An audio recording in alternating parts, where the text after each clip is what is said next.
there's no way I have enough strength in my hands to do this, okay? Arthritis slows down life for the 1 in 5 adults who have the disability. For Heidi McClintock, something as simple as opening a jar is a challenge. Now people like Heidi can benefit from the gloves developed by engineers at Georgia Tech. The gloves simulate the restrictions of arthritis and reduce the ability to grip and turn by 35 to 50%. So that when you actually bend your fingers down, it gives you a resistance, and when you even open up your hands, it gives you the same resistance. The gloves are so tough. This 1930 sewing machine was the only thing that could sew them. Once they're on, they can show manufacturers what's easy to use and what's not, leading them to redesign products for everyone. Currently, hundreds of products receive this glove test, and about 1 in 3 fail. Arthritis sufferers hope those numbers will improve with more time and more research. With the Health Team 9 Health Watch, I'm Dr. Linda McClintock, Bay News 9.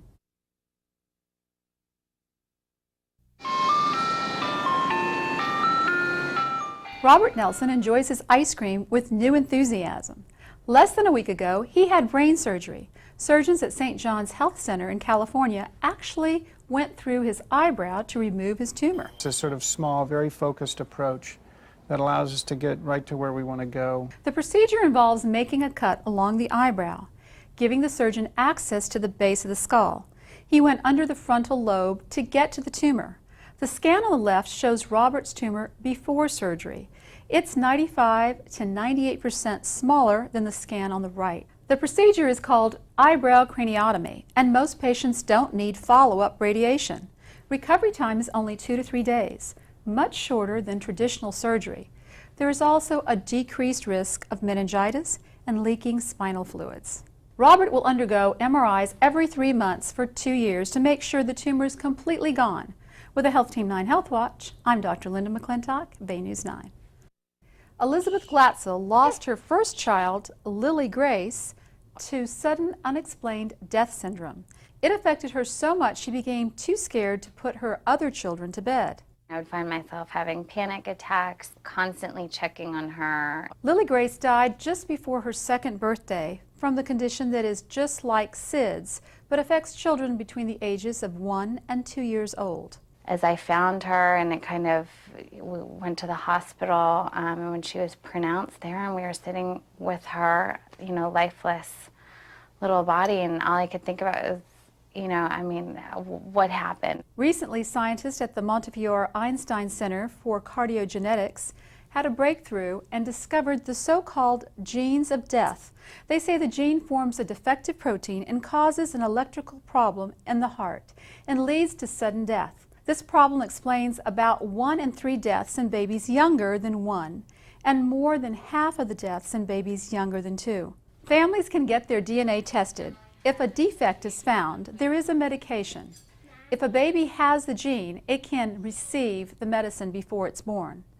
Researchers are still looking for the other genes that might explain the rest of these cases, and they say they hope to find the crack of the entire genetic code of SIDS within the next 5 years. With the Health Team 9 Health Watch, I'm Dr. Linda McClintock, Bay News 9.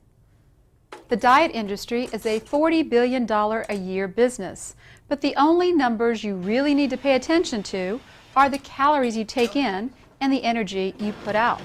To help reduce your caloric intake, try these tips. Remember to sit during meals. A new study shows those who sit take in 200 less calories while eating than those who stand. Try shopping online. The University of Connecticut says that reduces the amount of fatty foods in your pantry by 38%. This may be true because you're not up close to the food, tempted by its smell and look. And remember, working out cuts your appetite. British researchers found 60 minutes on the treadmill increases the hormone PYY, which suppresses appetite.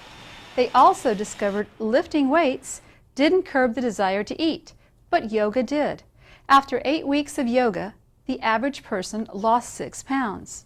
Another suggestion? Chew sugarless gum. Those who chew sugarless gum in the morning reduce their caloric intake by 68 calories at lunch. Despite the lowering of calories, participants didn't feel hungry or eat extra calories later in the day. With the Health Team 9 Health Watch, I'm Dr. Linda McClintock, Bay News 9. Pilot Mary Soffit received a diagnosis of breast cancer, not once, but twice, first in her 20s, then again 9 years ago. She had surgery both times. You don't really even mourn that loss of your femininity until after the procedure is done. She is now trying implant-free breast reconstruction surgery. Doctors remove fat from one part of the body, like the stomach, and rebuild the breast. Now that we have these beautiful intact fat cells, we're able to take these fat cells and transplant them to other parts of the body. We know that by taking the fat cells out intact, we also have stem cells that are intact in there as well, and these stem cells will also aid in growing the new blood vessels to the fat cells that we've transplanted, and there also is some hypothetical theories that suggest that these stem cells will also turn into more breast tissue as well. The American Society of Plastic Surgeons previously placed a ban on this type of procedure over concerns that dead fat cells could interfere with mammograms, but the ban was lifted last year. With the Health Team 9 Health Report, I'm Dr. Linda McClintock, Bay News 9. There are many reasons why supplements may sound like a good idea. Many hope they can help you slim down, bulk up, and improve overall health and memory. Multivitamins and other supplements work best when they're added to a healthy diet, not replace needed foods. Supplementing the antioxidants vitamin A, vitamin E, and beta-carotene will up the risk of dying by 16%. That's because many believe it's okay to go over the recommended amount. And you also risk nutrient interactions. High levels of fat-soluble vitamins like A and D can lead to liver damage. And remember, supplements are not regulated by the government. To avoid overdosing on supplements, make sure you don't take more than 100% of the dietary reference intake, or DRI. With a Health Team 9 Health Watch, I'm Dr. Linda McClintock, Bay News 9.